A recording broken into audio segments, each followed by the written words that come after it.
Olá, Vinícius. Prefiro não dizer quem sou, mas o que aconteceu comigo naquele lugar ainda me tira o sono. Eu não sou uma pessoa que acredita em assombrações ou coisas do tipo. Sempre fui muito pé no chão, sabe? Mas depois do que vivi, bom, tudo mudou. A gente só acredita de verdade quando passa pela experiência. Eu estava desesperado por um emprego. A vida tinha me dado uns rastejos e eu precisava de grana rápido. Vi um anúncio para cuidador noturno em uma instituição de longa permanência. Pagava bem, o horário era ótimo para o que eu precisava fazer durante o dia. Liguei, fiz a entrevista no dia seguinte e, para minha surpresa, fui contratado na hora. Era um lugar antigo, em um bairro que eu nem sabia que existia ali por perto.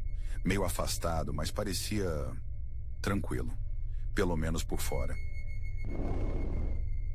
No meu primeiro dia, o gerente, um senhor chamado Eugênio, me mostrou o lugar. Era enorme, com corredores longos e tetos altos.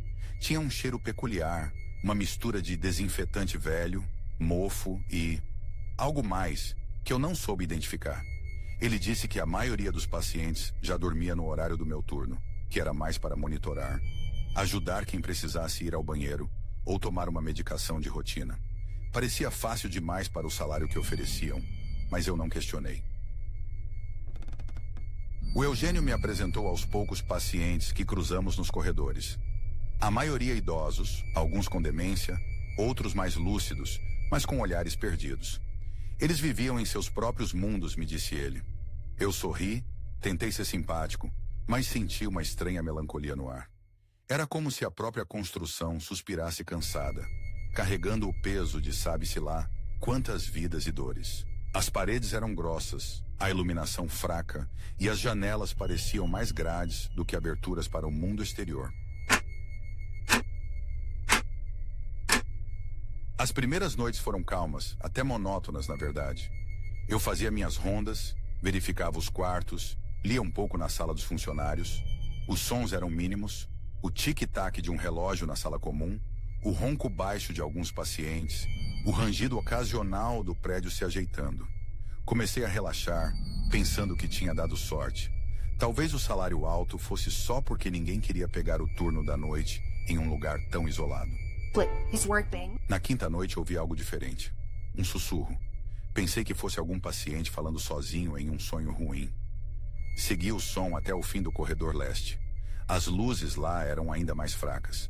O sussurro vinha do quarto 12B. Bati de leve na porta. Sem resposta. Bati de novo, um pouco mais forte. Ainda o sussurro, agora parecendo um pouco mais rápido, mais urgente. Hesitei. A instrução era não incomodar os pacientes, a menos que fosse estritamente necessário. Mas a curiosidade e uma pontada de apreensão me fizeram girar a maçaneta. A porta rangeu ao abrir. O quarto estava quase totalmente escuro, apenas a luz fraca do corredor invadia. O paciente, um senhor muito magro chamado Sr. Osvaldo, estava na cama, deitado de lado, virado para a parede. Ele não estava dormindo. Seus olhos estavam abertos, fixos em algo que eu não conseguia ver na escuridão. E os sussurros vinham dele. Mas não eram palavras. Eram sons guturais, rápidos, ininteligíveis, como se ele estivesse repetindo algo que ouvia. Eu me aproximei com cuidado. Sr. Osvaldo? Zrenia, chamei baixinho. Ele não se moveu, apenas continuou com os sussurros estranhos. A pele dele parecia cinza àquela luz. Fiquei ali por um minuto, sentindo um frio que não tinha nada a ver com a temperatura do quarto. O ar pareceu ficar denso. Eu senti uma presença. Não do Sr. Osvaldo, mas algo mais. No canto do quarto, na sombra mais profunda. Uma silhueta. Eu pisquei. Sumiu. Saí do quarto 12B rapidamente, fechando a porta com cuidado. Meu coração estava acelerado. Voltei para a sala dos funcionários, tentando me convencer de que tinha sido apenas minha imaginação. Talvez cansaço. Bebi um copo d'água e tentei me acalmar. Mas a sensação estranha não passava. O sussurro parecia ecoar na minha cabeça. Nas noites seguintes, a calmaria não voltou. Comecei a ouvir outros sons, pequenos arranhões nas paredes, especialmente nos corredores mais antigos e nas alas que, segundo Eugênio, estavam em desuso ou passando por reformas futuras. Eu sabia que não havia reformas, nem mesmo planos. Aquelas alas estavam fechadas por algum motivo, e os arranhões pareciam seguir meu movimento. Eu comecei a evitar certas áreas do prédio. A ala oeste, por exemplo. O ar lá era gélido, mesmo no verão, e uma névoa fina parecia pairar perto do chão. As portas dos quartos estavam todas trancadas, mas às vezes eu podia jurar que via algo se movendo por baixo delas ou pelos vitrôs empoeirados. Eu tentava racionalizar. Reflexos, poeira, a luz estranha, mas a sensação de estar sendo observado era constante. Uma noite, um barulho alto me fez pular. Uma porta bateu. Não uma porta qualquer, mas uma porta pesada, de madeira maciça, lá no fundo do corredor da ala oeste. Eu sabia que todas aquelas portas estavam trancadas, e não havia correntes de ar naquele corredor fechado. Parecia que alguém, ou algo, tinha batido a porta com força. Eu congelei por um momento, ouvindo o eco sumir no silêncio sepulcral do asilo. Eu comecei a pesquisar sobre o lugar na internet. Não encontrei muita coisa. Fundado no início do século XX, originalmente para casos psiquiátricos severos.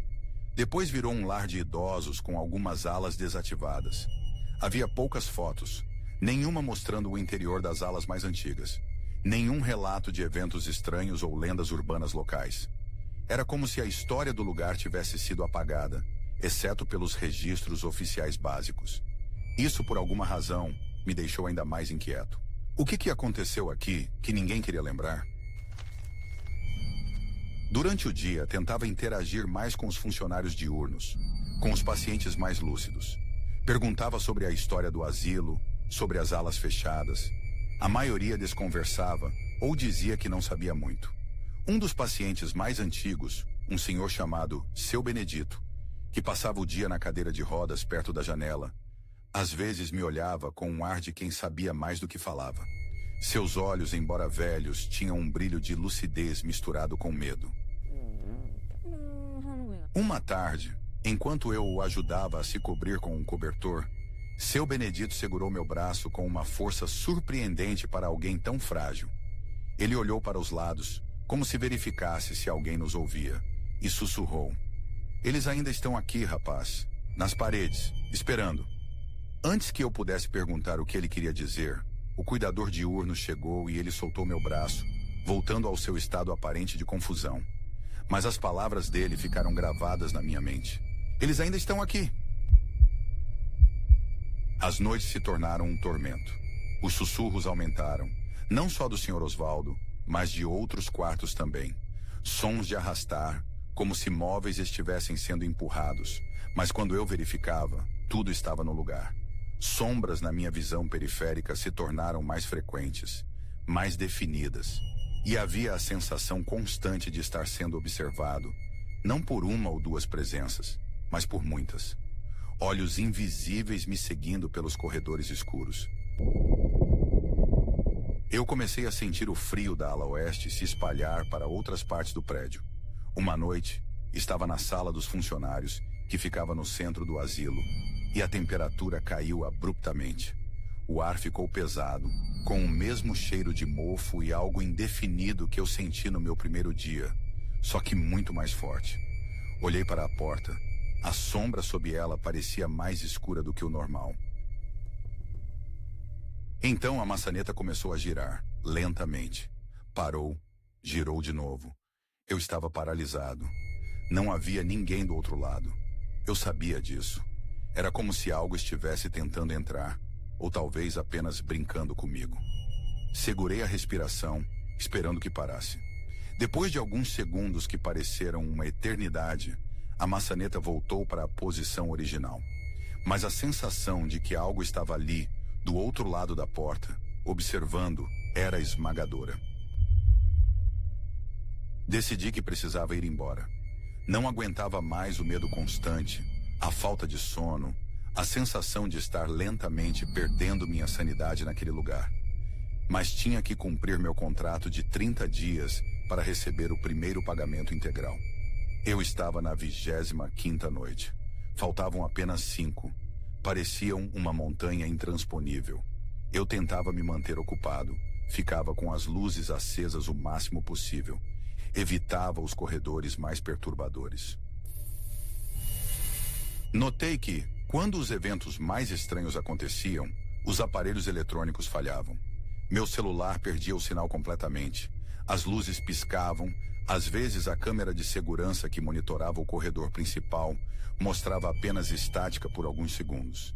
Era como se a presença, ou presenças, interferissem com a energia. A noite seguinte foi a pior. Eu estava fazendo minha ronda regular quando ouvi um grito abafado. Não era de um paciente. Era diferente, com uma qualidade antiga, desesperada. Parecia vir de baixo do porão, ou talvez de alguma sala subterrânea que eu não conhecia. Corri para a escada que levava ao porão, que ficava trancada.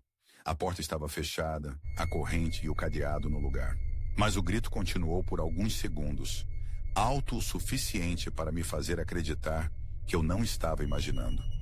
Depois, silêncio. Um silêncio pesado, carregado de terror. Eu mal conseguia respirar. Meu corpo tremia. Fiquei ali, olhando para a porta do porão trancada, imaginando o que poderia ter acontecido lá, o que ainda poderia estar lá. Lembrei das palavras de seu Benedito. Eles ainda estão aqui. Comecei a acreditar nele. Acreditar que o asilo não estava vazio. Estava cheio. Cheio de ecos, de resquícios, de algo que não se foi. Naquela noite, não consegui ficar na sala dos funcionários.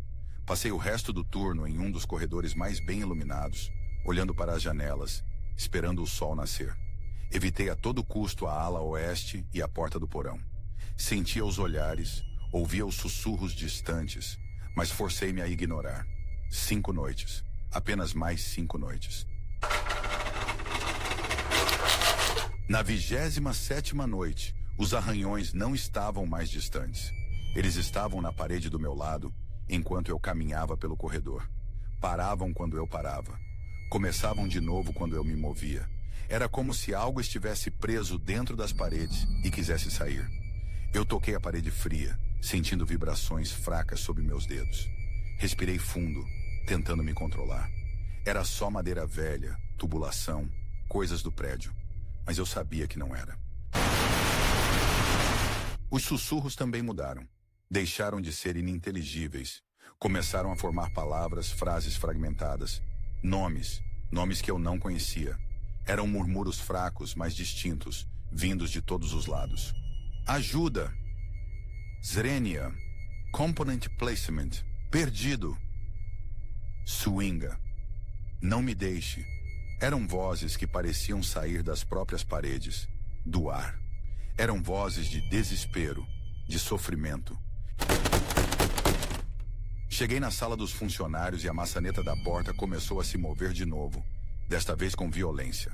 Batia na porta, girava freneticamente. O barulho era ensurdecedor no silêncio da noite. Eu recuei, morrendo de medo, olhando a porta como se ela fosse explodir. Durou talvez 30 segundos, mas parecia que o prédio inteiro estava se rebelando. Então parou, tão abruptamente quanto começou. Eu ouvi um som de algo caindo do outro lado, como se o que quer que estivesse tentando me alcançar tivesse sido puxado para longe. Eu não me permiti acreditar no que estava acontecendo. Eu estava exausto, estressado. O lugar era velho e barulhento à noite. As vozes eram um eco do meu próprio medo. Tinha que ser. Tinha que haver uma explicação lógica. Mas no fundo, eu sabia que não havia. O asilo estava vivo. Ou melhor, infestado. Infestado pelas almas, pelas memórias, pela dor daqueles que sofreram ali. Decidi que precisava ver a ala oeste. Era a fonte de tanto medo, tanto frio. Na 28ª noite, tomei coragem. Peguei a chave mestra que Eugênio me deu para emergências e fui até a porta que dava para a ala oeste. A chave era antiga, pesada. Hesitei por um longo momento, ouvindo apenas o som do meu próprio coração batendo forte. A fechadura rangeu e a porta cedeu. um ar gélido me atingiu com um cheiro forte de mofo e decadência. A escuridão ali era mais profunda, quase palpável. As luzes do corredor principal mal alcançavam o interior. Eu puxei meu celular para usar a lanterna, mas a tela ficou distorcida por um momento e a lanterna falhou. Droga. Forcei meus olhos na escuridão. O corredor se estendia à minha frente, ladeado por inúmeras portas. Poeira cobria tudo. Teias de aranha pendiam do teto. O silêncio aqui era diferente, não de ausência de som, mas de som abafado, contido, como se o próprio ar absorvesse qualquer barulho. Avancei um passo, depois outro. Ouvi o som de algo sendo arrastado, pesado, no fundo do corredor. Fiquei imóvel, ouvindo. Parecia estar vindo em minha direção, lentamente. A lanterna do meu celular piscou e voltou a funcionar, tremeluzindo. Mirei para o fundo do corredor. Não vi nada, apenas sombras e escuridão, mas o som continuou. Então, ouvi risadas. Risadas de crianças, finas, agudas, ecoando de forma distorcida pelo corredor. Risadas que não tinham alegria, mas uma malícia fria, perturbadora. Eu estava em um asilo para idosos e pacientes psiquiátricos adultos. Não havia crianças ali. A risada parecia vir de diferentes pontos do corredor, me cercando. O medo me dominou por completo. Não era mais curiosidade ou apreensão. Era pânico puro. Fechei a porta da ala oeste com um baque, trancando-a novamente. Corri pelo corredor, respirando ofegante, sem olhar para trás. As vozes, os arranhões, as risadas, tudo parecia seguir meus passos, zombando de mim. As últimas 2 noites foram uma tortura. Eu mal dormia durante o dia, vivendo à base de café e adrenalina. No meu turno, eu me escondia na sala dos funcionários, rezando para que o sol nascesse logo. As manifestações continuaram, mas eu me recusei a interagir com elas, a reconhecê-las. Eu apenas existia, esperando o tempo passar. Na manhã do 30º dia, quando Eugênio chegou para assumir o turno, eu já estava com minha mochila nas costas, pálido e tremia visivelmente. Ele me olhou com uma mistura de surpresa e preocupação. Eu apenas disse que precisava ir, que não voltaria. Ele não perguntou o porquê, apenas assentiu, me pagou o que devia em dinheiro e me pediu para assinar uns papéis. Eu assinei, nem li o que era. Só queria sair daquele lugar. Saí para a luz do sol da manhã e senti como se estivesse escapando de um pesadelo. Não olhei para trás quando o portão de ferro se fechou às minhas costas. Nunca mais voltei lá, nem sequer passei pela rua. Tentei voltar à minha vida normal, mas é difícil. Ainda sinto o frio de vez em quando, mesmo em dias quentes. Ouço sussurros no silêncio do meu apartamento. As sombras parecem mais vivas, mais escuras. Eu sei que algo me seguiu para fora daquele lugar. Algo que se apegou a mim durante aquelas 30 noites de terror. Eu não sei o que eles eram, o que queriam, mas eu sei que o Asilo São Judas não é apenas um prédio velho. É uma prisão. E quem entra lá, talvez nunca saia de verdade. Eu sei que eu não saí. Agora vamos para a próxima história. Olá, Vinícius. Prefiro não dizer meu nome, mas o que aconteceu comigo naquele lugar? Bem, é algo que nunca sai da minha cabeça. Eu aceitei um trabalho temporário, apenas para cobrir uma licença médica em um hospital psiquiátrico afastado da cidade. Parecia simples, burocracia, organizar arquivos antigos no porão. Ninguém queria fazer, o salário era bom, e eu pensei, por que não? Mal sabia eu que o porão seria o menor dos meus problemas. Eu cheguei numa manhã fria, o prédio era imponente, de pedra escura, cercado por muros altos. Tinha uma aparência clássica, antiga, mas bem conservado por fora. Por dentro, o cheiro de desinfetante misturado com mofo e algo adocicado pairava no ar. Fui apresentado à minha tarefa: digitalizar registros que datavam de décadas atrás, armazenados em caixas empoeiradas no subsolo. Parecia um trabalho solitário, longe do movimento dos andares superiores, e isso de início me agradou. Os primeiros dias foram monótonos. Pacotes e pacotes de papéis amarelados, caligrafias antigas, diagnósticos que hoje soariam absurdos. A iluminação no porão era tênue, poucas lâmpadas fluorescentes piscando, criando longas sombras nos cantos. Havia uma sensação constante de frio, não um frio normal, mas um que parecia vir de dentro das paredes. Um frio que se infiltrava nos ossos. Comecei a ouvir coisas. No início, achei que era o prédio antigo se acomodando ou o vento lá fora. Rangidos nas tubulações, estalos no teto de madeira. Mas depois, percebi que alguns sons pareciam mais próximos. Como se alguém estivesse se movendo no corredor escuro, logo ali, fora do meu pequeno cubículo improvisado. Ignorei. Dizia a mim mesmo que estava sozinho ali embaixo, que era minha imaginação brincando na escuridão. O trabalho era tedioso e a solidão no porão provavelmente estava me deixando sugestionável. Continuei folheando os arquivos, tentando me concentrar nas informações, não nos ruídos. Mas os sons não pararam. Eles se tornaram mais definidos. Agora não eram apenas estalos, mas o que soava inequivocamente como respiração. Respiração ofegante, como se alguém tivesse corrido uma maratona e estivesse tentando recuperar o fôlego, mas abafada, vindo de trás dos meus ombros. Eu me virei bruscamente, o coração disparado no peito. Não havia nada. Apenas o corredor escuro e vazio levando para as profundezas do porão, mal iluminado pelas luzes fracas. A poeira dançava nos feixes de luz. O silêncio era total, mas eu tinha ouvido. Naquela noite em casa, não consegui dormir direito.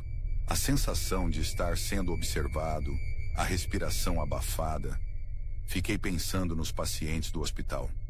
Nunca os via, eles ficavam nos andares superiores, mas eu sabia que estavam lá. Seria algum deles que tinha fugido e descido até o porão? A ideia era absurda, a segurança parecia rígida. No dia seguinte, voltei relutante. Ao descer as escadas para o porão, o cheiro estava mais forte, mais doentio, quase ferroso. E o frio, o frio era insuportável. Pensei em desistir, ligar para essa agência e dizer que não podia mais ir. Mas precisava do dinheiro. Respirei fundo e fui para minha mesa. Enquanto folheava um arquivo antigo sobre um paciente transferido em 1950, notei algo entre os papéis. Era um desenho, rabiscado em um pedaço de papel sujo. Parecia feito por uma criança, mas o conteúdo era perturbador. Figuras distorcidas em jaulas, olhos grandes e vazios, e uma figura central alta e fina com braços longos e finos, como galhos retorcidos. Havia algo terrivelmente familiar na figura alta e fina, algo que me deu um arrepio. Guardei o desenho no bolso, sem saber por quê. Continuei trabalhando, os ouvidos tensos, tentando captar qualquer som que não fosse o ranger das tábuas do piso ou o zumbido das luzes. Foi então que ouvi, vindo do fim do corredor, onde a escuridão era mais densa, longe da minha área iluminada. Um lamento, baixo no início, quase um murmúrio, mas que gradualmente aumentou em volume e intensidade. Não era um choro de dor, mas um lamento de pura, inominável angústia. Paralisei. Meu corpo inteiro gritava para que eu saísse correndo, subisse as escadas e não olhasse para trás. Mas algo, uma curiosidade mórbida, me manteve no lugar. O som parecia ecoar nas paredes de pedra, distorcendo-se, tornando-se quase um coro de vozes sofridas. Me levantei devagar, o medo enraizando meus pés no chão. Peguei a pequena lanterna do meu celular, tremendo. Apontei para o corredor. O feixe de luz cortou a escuridão, revelando apenas a parede úmida e empoeirada. O lamento cessou abruptamente. Fiquei ali por um longo tempo, o coração batendo como um tambor contra as costelas. Minhas mãos suavam. Eu estava prestes a inventar uma desculpa no andar de cima e ir embora para sempre. Mas então, bem na ponta do feixe de luz, vi. Não era nada grande. Apenas uma pequena marca no chão de pedra, como se algo tivesse sido arrastado. Segui a marca com a lanterna, lentamente. Ela levava para um canto escuro, onde havia uma porta que eu nunca tinha notado antes. Era pequena, baixa, quase escondida na parede. A porta parecia diferente, mais antiga que o resto do prédio, com um ferro enferrujado como fechadura. A marca no chão levava direto para baixo da fresta da porta. Parecia que algo tinha saído de lá. E o desenho no meu bolso, a figura alta e fina, senti um nó na garganta. Respirei fundo. O lamento, a respiração, o desenho, a porta escondida. Tudo começou a se conectar de uma forma terrível. Me agachei ao lado da porta. Havia um cheiro fraco, mas perturbador vindo debaixo dela. Não era desinfetante, nem mofo. Era um cheiro ferroso misturado com algo mais orgânico, podre. Tentei abrir a porta. Estava trancada. O ferro enferrujado não cedia. Passei os dedos pela madeira velha e irregular. Senti ranhuras profundas, como se algo tivesse arranhado freneticamente de dentro para fora, há muito tempo. Os dias seguintes foram um inferno. O trabalho no porão se tornou uma tortura. Os sons continuavam, mais ousados agora. Passos arrastados no corredor quando eu não olhava. Sussurros indistintos vindos de todas as direções. O lamento baixo e constante parecendo emanar das paredes. Cada vez que eu baixava a guarda, sentia uma presença. Comecei a ter a sensação definitiva de que não estava sozinho no porão. Que algo estava lá embaixo comigo. Algo que se escondia nas sombras, esperando. Eu comia meu almoço no meu cubículo, olhando para o corredor escuro, o sanduíche seco na garganta.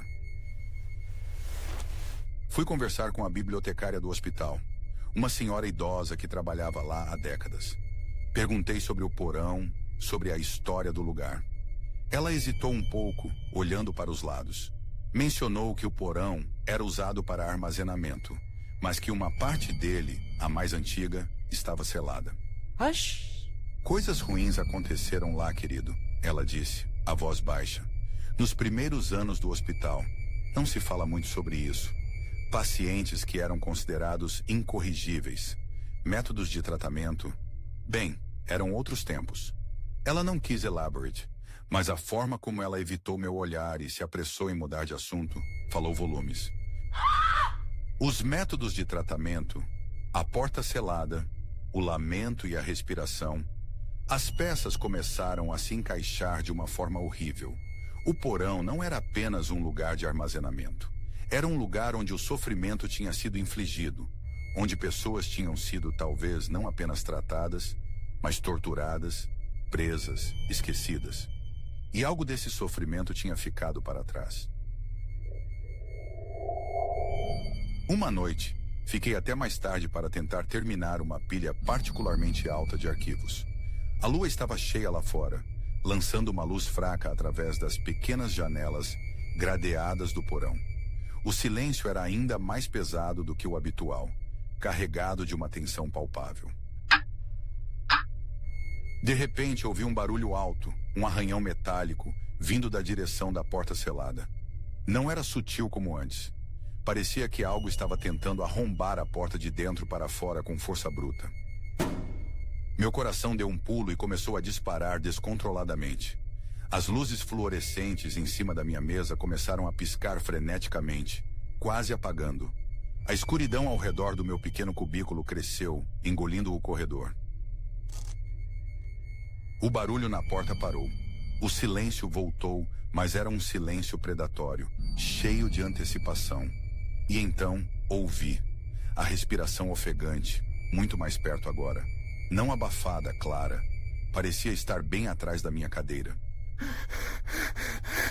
Eu não me atrevi a virar. Meus músculos estavam rígidos de terror. Eu podia sentir o cheiro agora, forte e nauseante.